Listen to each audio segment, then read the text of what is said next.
Two more questions. Alex in the back. Alex, and then you. Thank you, Admiral. I understand that the distinction you're making between offensive weapons and defensive weapons, but the Russians are not seeing that subtlety, or perhaps intentionally, right? They're calling, I mean, one of their propagandists is calling for, the annihilation of Washington and Berlin and London and Paris. Now, that's just indicative of the mood in Because Moscow. of this announcement? Well, because of this announcement, and then I think the German announcement, given the history.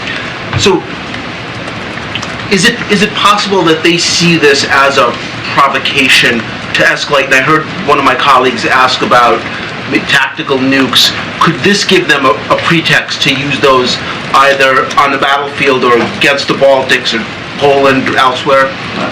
The propagandists in the Russian media can say what they will. The president put it very plainly today that these tanks pose no offensive threat to Russia.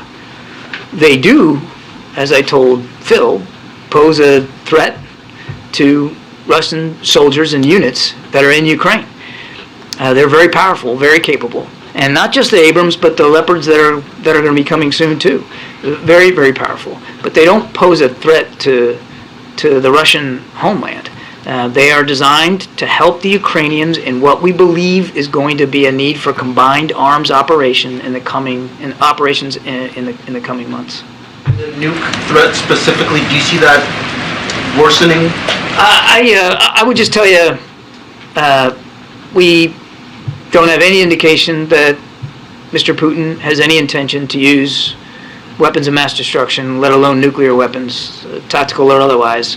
We monitor as best we can, and we believe that our strategic deterrent posture is appropriate, but we've seen no indication that that's in the offing.